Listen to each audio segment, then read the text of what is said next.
Guys big boss live ಅಪ್ಡೇಟ್ನಲ್ಲಿ ಏನೆಲ್ಲ ಆಗ್ತಿದೆ ಅಂತ ನೋಡ್ಕೊಬರೋಣ. ಗೈಸ್ ನಿಮ್ಗೆ ಗೊತ್ತಿರೋ ಹಾಗೆ ಬಿಗ್ ಬಾಸಲ್ಲಿ ಒಂದು ಟಾಸ್ಕ್ನ ಕೊಟ್ಟಿದ್ದರು, ಉಗ್ರಂ ವೀರಂ ಅಂತ. ಈ ಟಾಸ್ಕ್ನಲ್ಲಿ ಸವಾಲ್ ಹಾಕುವಂಥ ಟಾಸ್ಕ್ ಆಗಿದೆ. ಅಂದರೆ ಎರಡು ಟೀಮ್ಗಳಾಗಿ ವಿಂಗಡಿಸಿದ್ದಾರೆ. ಯಾರು ಸವಾಲು ಹಾಕ್ತಾರೆ ಆ ಟೀಮ್ ಸವಾಲು ಹಾಕಿದಂಥ ಸವಾಲು ಅಕ್ಸೆಪ್ಟ್ ಮಾಡಿ ಅದನ್ನ ಸವಾಲನ್ನ ಕಂಪ್ಲೀಟ್ ಮಾಡಬೇಕಾಗಿರುತ್ತೆ. ಈ ರೀತಿ ಎರಡು ಟೀಮ್ ಆಗಿದ್ದಾವೆ. ನಿಮಗೆ ಆಲ್ರೆಡಿ ಗೊತ್ತೇ ಇದೆ, ನಾನು 2 ವೀಡಿಯೋಗಳಲ್ಲಿ ಎಕ್ಸ್ಪ್ಲೇನ್ ಮಾಡಿದ್ದೀನಿ ಇದರಿಂದ ಹಿಂದಿನ ವೀಡಿಯೋಗಳಲ್ಲಿ. ಗೈಸ್ ಮೊದಲಿಗೆ ಕಾರ್ತಿಕ್ ಅವ್ರ ತಂಡಕ್ಕೆ ವಿನಯ್ ಅವ್ರ ಟೀಮ್ ಏನಿದೆ ಅವರು ಒಂದು ಚಾಲೆಂಜ್ನ ಕೊಟ್ಟಿದ್ದಾರೆ. ಅದು ಕೂಡ ಕಾರ್ತಿಕ್ ಮತ್ತು ತುಕಾಲಿ ಅವರ ತಲೆ ಬೋಳ್ಸೋದು ಅಥವಾ ಐಬ್ರೋ ಬೋಳ್ಸೋದು, ಈ ರೀತಿ ಒಂದು ಡಿಫ್ರೆಂಟಾಗಿ ಕೊಟ್ಟಿರೋ ರೀತಿ ಇದ್ದಾರೆ.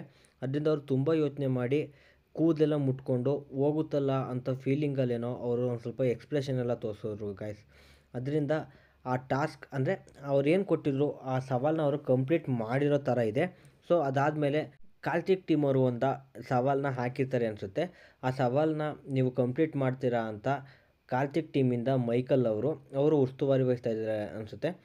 ವಿನಯ್ ಟೀಮಿಂದ ಸಂಗೀತರವರು ಉಸ್ತುವಾರಿ ವಹಿಸಿದ್ದಾರೆ ಅಂತ ಅನಿಸುತ್ತೆ. ಅವರಿಬ್ಬರು ಕೂಡ ತುಂಬ ಡಿಸ್ಕಷನನ್ನು ಆ ಸವಾಲನ್ನ ಕಂಪ್ಲೀಟ್ ಮಾಡ್ತಾ ಇರ್ತಾರೆ ಅಂತಲೇ ಹೇಳ್ಬೋದು. ಗೈಸ್ ಇಲ್ಲಿ ಮುಖ್ಯವಾಗಿ ಅಬ್ಸರ್ವ್ ಮಾಡಬೇಕಾಗಿರೋದು, ನೀವು ಕಾರ್ತಿಕ್ ಮತ್ತು ತುಕಾಲಿ ಅವ್ರದ್ದು ತಲೆ ಒಂದು ತೋರಿಸ್ತಾ ಇಲ್ಲ, ಬರೀ ಬಾಡಿ ಮಾತ್ರ ತೋರಿಸ್ತಾ ಇದ್ದಾರೆ. ಈಗ ನೋಡ್ತಾ ಇದ್ದಾರೆ ನೋಡಿ, ರೆಡ್ಡು ಮತ್ತು ರೈಟ್ ಸೈಡಲ್ಲಿರೋ ಬ್ಲ್ಯಾಕು ಅದು ಕಾರ್ತಿಕ್ ಮತ್ತು ತುಕಾಲಿ ಆಗಿದ್ದಾರೆ. ಅವ್ರ ತಲೆ ಮಾತ್ರ ತೋರಿಸ್ತಾ ಇಲ್ಲ. ನಂತರ ಕಾರ್ತಿಕ್ ಅವರು ಕೂಡ ಕಂಪ್ಲೀಟ್ ಮಾಡಿ ಆದ ಕೂಡಲೇ ವಿನಯ್ ಅವ್ರ ಟೀಮ್ ಅವ್ರಿಗೂ ಕೂಡ ಏನೋ ಒಂದು ಸವಾಲು ಹಾಕಿರ್ತಾರೆ. ನನ್ನ ಪ್ರಕಾರ ಆ ಸ್ವಿಮ್ಮಿಂಗ್ ಪೂಲಲ್ಲೇ ಏನೋ ಒಂದು ಸವಾಲು ಕೊಟ್ಟಿದ್ದಾರೆ.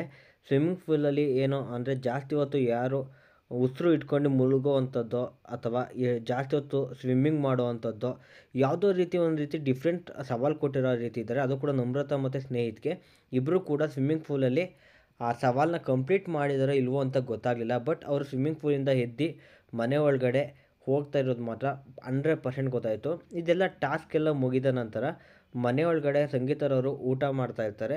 ಅದೇ ಟೈಮ್ನಲ್ಲಿ ಇದ್ದಕ್ಕಿದ್ದಾಗೆ ಸಂಗೀತರವರು ಅಳ್ತಾ ಇದ್ದಾರೆ. ಮತ್ತು ಅವ್ರ ಟೀಮ್ ಅವ್ರು ಏನಿದ್ದಾರೆ ಎಲ್ಲರೂ ಕೂಡ ಸಮಾಧಾನ ಮಾಡ್ತಾ ಇದ್ದಾರೆ. ಇದನ್ನು ನೋಡ್ತಾ ಇದ್ದರೆ ಯಾಕೋ ಸಂಗೀತರವ್ರ ಟೀಮು, ಪ್ರತಾಪ್ ಸಂಗೀತ ಎಲ್ಲ ಇರುವಂಥ ಟೀಮು ಜಸ್ಟಲ್ಲೇನೋ ಸೋತಿರೋ ಹಾಗೆ ಕಾಣಿಸ್ತಾ ಇದೆ. ಈ ಸೋಲು ಗೆಲುವು ಎಲ್ಲ ಇದ್ದಿದ್ದೇ ಸುಮ್ಮನಿರುವಂಥವ್ರು ಸಮಾಧಾನ ಮಾಡ್ತಾ ಇರ್ಬೋದು ಅಂತ ನನಗನ್ನಿಸ್ತಾ ಇದೆ ಗೈಸ್.